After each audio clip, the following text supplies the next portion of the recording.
Hello boy, magandang gabi. So meron tayong napanood na video. Ito si Romeo TV. Umiiyak din sa social media.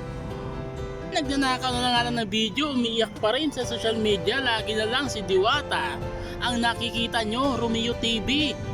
Ano bang nangyayari sa inyo? Di porket sikat kayo, hindi naman kayo masyado sikat eh. Di porket marami lang kayo followers sa Facebook, no? Marami lang nanonood sa inyo, no? Grabe kayo manira mga boy. Nakikita nyo lang kay Diwata, puro mali ni Diwata ang nakikita nyo. Bakit puro kayo Diwata? Panuorin nyo tong video mga kaibigan ni Romeo TV na to.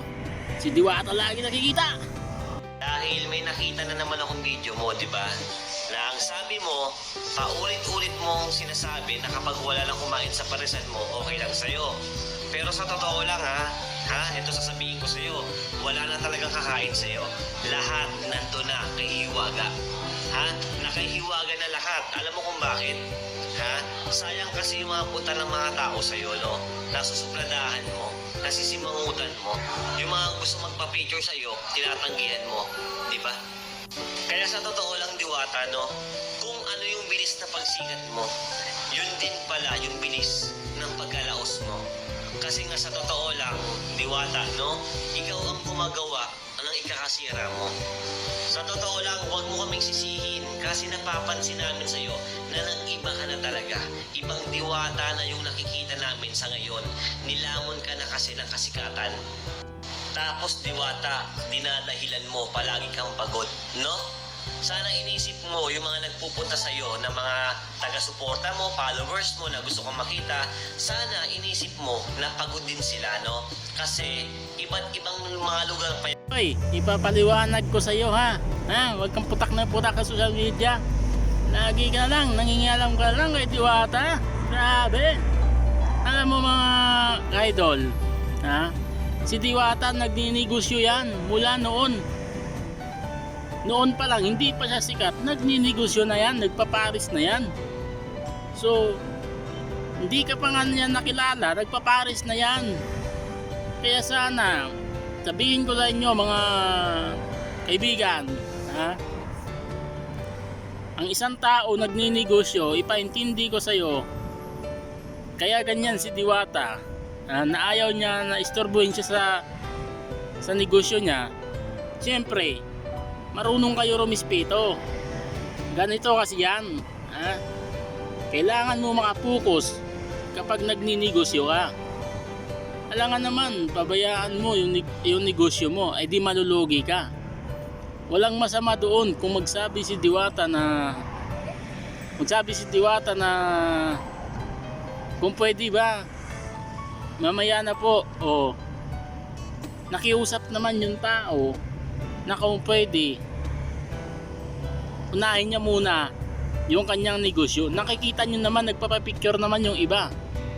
Tsaka tandaan mo boy, tanda mo to, hindi naman kasi kasalanan ni Diwata kung pumunta yung mga tao na gusto magpapicture sa kanya. Hindi niya po yung kasalanan. Alam niyo kung sino may kasalanan? Yung pumunta. Kasalanan nila yon boy. Kasalanan nila yon kasi pumunta sila sa kuwan ni Diwata. So dapat hindi na sila pumunta doon. Alam naman nila palang busy yung tao. Dapat hindi sila pumunta doon. Sana isipin mo yan, isipin nyo yan, negosyo yung trabaho ni Diwata. Hindi niya, tanda mo boy noon pa lang, hindi pa sikat si Diwata, hindi niya iniisip noon ni Diwata na nadadami yung tao sa kanya, yung magbabiral siya, magsisikat si Diwata dahil sa, alam mo kung saan sumikat si Diwata? Dahil sa murang bilihin ng kanyang pares. 100 pesos, marami na, diba? Real talk yan boy. Hindi kasalanan ni Diwata yon. Ang kasalanan yung mga taong basher, yung mga taong mapangusga, na puro mali na lang ang tinitingnan sa isang tao. Halimbawa, Si Diwata wala namang ginagawa. So halimbawa si Diwata wala namang ginagawa sa inyo, di ba? Wala naman siyang ginagawang masama sa inyo eh. Binabash nyo lang. Di po, kasi ang mga content creator na yan, yung tinitingnan nila, hindi nila tinitingnan yung simula eh. Tinitingnan nila, hinahanapan nila ng mali. Yung hinahanap nila, yung puro mali, hindi yung puro mabubuting gawa. Sa 10 mabubuting gawa, yan, sa 10 mabubuting gawa, iisa lang, isang mali lang, burado na lahat yon. Ganon ang mga tao. Diba, naisip nyo ba? Naghahanap buhay yung tao para sa sarili niya. Hindi niya obligasyon. Yung lagi na lang nakatunganga doon sa picture doon. Nakala mo ba kikita ka? Buti sana kung binabayaran nyo sa Diwata. Diba? Pwede naman kayo magpa-picture. Basta kausapin nyo ng ayos. Hindi yung sisiraan nyo sa social media. Sisiraan nyo yung tao. Diba? Pangit kasi yung boy. Pangit talaga yun. Boy. Alam mo, ikaw yung mali. Alam mo, mali ka.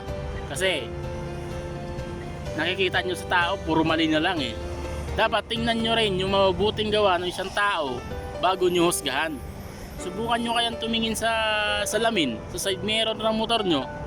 Subukan nyo kayang tumingin kung malinis yung pagkatao nyo. So kung alam nyo hindi pala malinis ang pagkatao nyo, ay wag na kayong manghusga. Lahat ng tao nagkakamali. Hindi lang isa.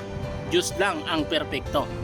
Tandaan nyo, Diyos lang ang perpekto. Lahat ng tao nagkakamali. Kaya bawat salita ng sinasabi nyo, huwag kayong magbibitaw ng salita. Bawat nagbitaw kayo ng salita na masakit sa kapwa nyo, akala nyo ba mabuburan nyo yun? Habang buhay niya yun dadalhin dahil sa masamang binitawan na salita nyo.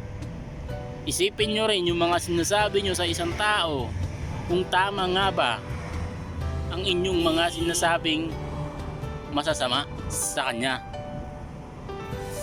Yung tao nasasaktan hanggat binabash nyo, di ba? Bakit di na lang kayong manatili sa sarili nyo? Hindi yung pakialaman nyo yung isang tao na nanahimik. Alam natin, oo, sumikat si Diwata. Sumikat siya. Hindi niya naman kagustuhan na sumikat siya eh. Hindi niya kagustuhan nyo na sumikat siya. Tandaan nyo yan. Ano naman kung nagbago ang ugali niya? Di ba? Hindi ko sa kinakampihan ha. Ano naman kung nagbago ang ugali niya ay hindi niya pa kabisado ni Diwata yung social media kasi naninibago pa lang si Diwata sa social media. Anong alam niya?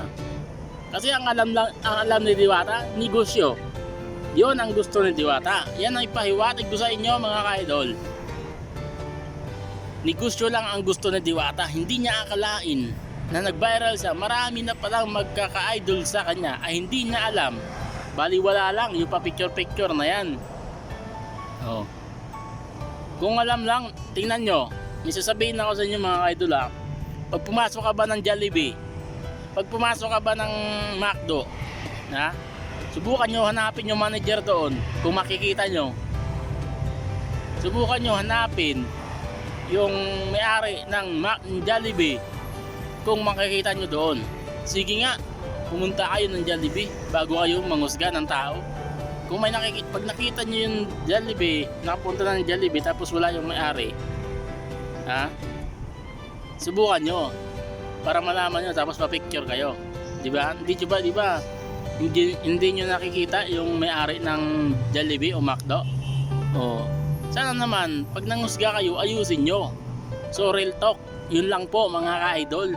So maraming salamat sa iyo dahil yung video mo mali na, mapanghusga ka pang tao, masama pa ang ugali nyo. Alam nyo kung sino ang masama ang ugali? Yung mga taong mapanghusga, yung mga taong masama magsalita sa kapwa nila na wala namang ginagawang masama sa kanila. Bago nyo hasgahan, tingnan nyo muna pagkatao nyo. Grabe kayo mga ka-idol. Real talk lang yan. So maraming salamat. Pakishare ng video to hanggang sa umabot kay Diwata. Maraming salamat.